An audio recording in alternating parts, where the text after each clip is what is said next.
Selamat pagi teman-teman. Hari ini gua mau coba cerita pengalaman gua ganti ban dari ban standar ke ban 31. Singkat ceritanya kemarin gua coba cari tahu part apa aja yang dimodifikasi dari grup-grup Facebook ataupun video YouTube dan itu masih kurang lengkap. Pas gua kemarin coba naik bannya, bahkan untuk fitting pun nggak bisa kayak gitu. Jadi hari ini gua mau ceritain part selengkapnya yang harus dimodif untuk naik ban 31 di gym Nikatana. Ini langkah standar di mana teman-teman kalau mau naik ban 31 di gym Nikatana, yang pertama itu kita harus pasang anting. Kemarin ini pasang anting. Ini kurang lebih ukurannya 15 cm ya teman-teman. Jadi nanti badannya naik 15 cm. Selain itu, kemarin tambah roll per juga supaya badannya bisa lebih naik. Kayak gitu. Selain ini ya, selain per ini, kita juga perlu memodifikasi as rodanya ini, dimana ini tuh tadinya posisinya agak di sebelah belakang gitu ya, tapi supaya ban ini bisa naik kita harus buat dia lebih maju ke sebelah sini. Jadi kalau teman-teman ini dibor ulang nih, ini dibor ulang, jadi supaya asnya bisa nempel ke agak depan gitu ya, jadi ini dibor ulang. Selain sekalian turun per kemarin ya, jadi kemarin juga ini ada permajaan karet-karet kayak gini nih. Ini karet-karetnya diganti juga supaya pernya bisa berfungsi kembali lah, nggak kaku kayak gitu. Untuk part selanjutnya yang memaksa harus dimodifikasi adalah shock breaker. Kalau teman-teman lihat ini shock breaker diganti gitu ya, karena shock breaker bawahnya itu pendek, jadi kalau umpamanya badannya sudah naik, shock breakernya itu menggantung teman-teman, jadi nggak sampai bawah, dan ini udah diganti keempatnya gitu ya. Depan dua, belakang dua itu udah ikut diganti. Selain itu kemarin sekalian pernya turun, jadi ini tuh dikasih apa namanya, plat di antara batang pernya supaya pernya itu bisa bergerak kayak gitu, bisa agak lancar bergerak. Sebetulnya ada bawaannya gitu ya, cuma satu pieces doang. Jadi kemarin itu sama abang pernya ditambahin di setiap sela-sela platnya supaya bisa bantingnya lebih empuk kayak gitu. Mungkin kita coba tes aja. Oke, nah ini tuh hasilnya setelah pernya dikasih plat, jadi itu ini udah mulai ada goyangan dikit gitu ya. Sebelumnya itu keras banget, bahkan digoyang-goyang gini itu dia diem kayak gitu, jadi bantingannya sangat keras.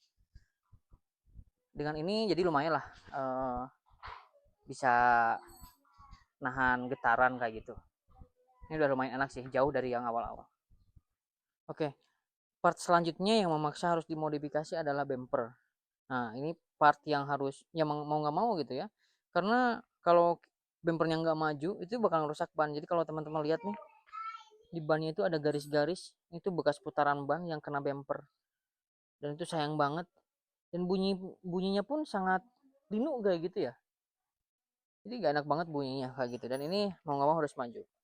Nah bagaimana teknisnya? Jadi kalau teman-teman kita lihat nih, di sini ada plat, jadi dia ini dari bumper aslinya dibuat maju dengan ditambahkan plat, sehingga nanti bisa ditempel sebelah sini nih, plat yang mengarah keluarnya itu dilaskan ke sebelah sini, dan ini memerlukan tukang las tentunya ya, kayak gitu.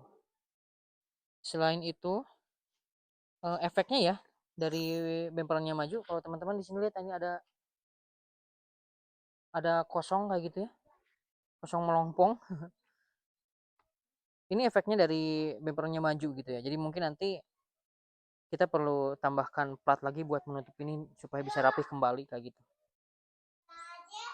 Oke, selain dari bumper yang bagian dalam yang harus dibuat maju gitu ya, ujung sebelah sini nih, kalau teman-teman lihat nih, ujung sebelah sini, ini kena gerinda juga, jadi mau nggak mau harus dipapas, karena kalau enggak ya ban tetap mentok sih kayak gitu. Ini part yang harus tetap di gerinda kayak gitu. Terus selanjutnya, oh iya, bagian spakbor belakang. Spakbor belakang. Nah, kalau teman-teman lihat nih di sebelah sini, ini kena babat juga, dibabat sama gerinda karena pas belok ke luar kayak gitu, ini ban masih tetap kena sih ke ujungnya ini. Kalau teman-teman, kalau standarnya sini ada jendolan gitu kan, jalur akhir kayak gitu. Nah ini dibuat agak rata, jadi ini juga kena babat, lumayan sih. Oke, sekarang kita coba cek aja seberapa mentok sih dia setelah kita melakukan modifikasi di bumper. Dan ini udah lumayan sih ya. Mungkin kamera boleh ke ban ya.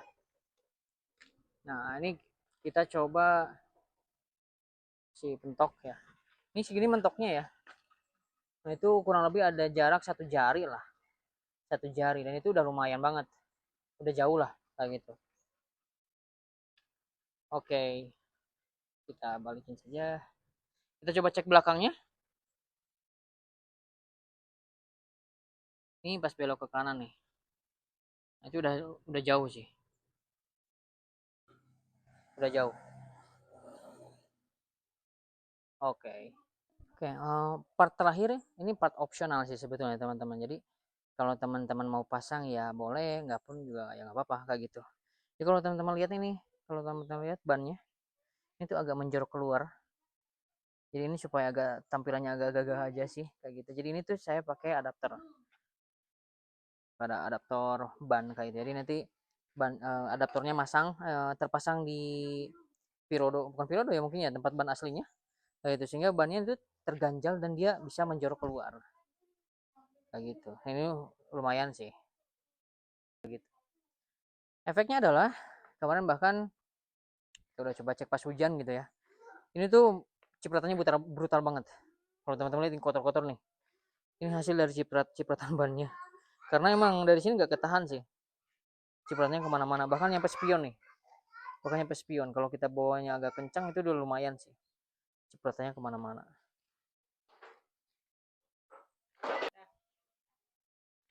Terus mungkin ini PR selanjutnya ya, karena kemarin gue gak pasang ban serepnya gitu ya, ban serepnya masih standarnya, karena gue expect bakal berat banget sih ban 31 nempel sini, bakal berat banget. Dimana biasanya yang kalah itu nih, yang kalah itu engsel pintu biasanya agak ngejeglek ke bawah kayak gitu, jadi sayang banget gitu. Jadi rencananya ini bakal tetap ban standar dulu sebelum nanti kita modif juga bempernya yang ada tihang untuk ban serepnya. Jadi nanti beratnya itu dibebankan ke bumper, bukan ke pintu kayak gitu.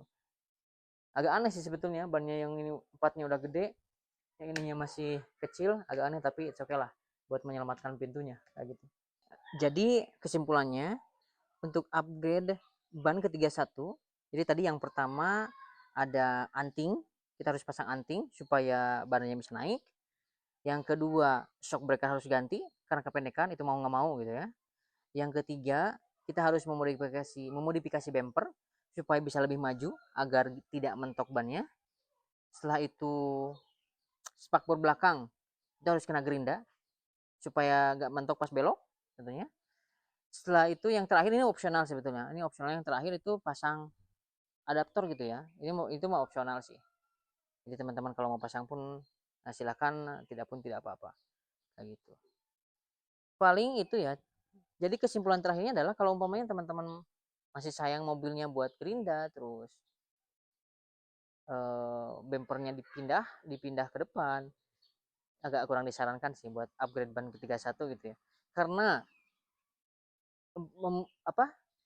Dia itu senggolannya banyak banget ke part yang lainnya kayak gitu, dan biayanya juga lumayan. Jadi kayaknya cukup itu hari ini. Kalau videonya ramai mungkin nanti gua upload video yang lainnya dah. Oke, sekian dan terima kasih.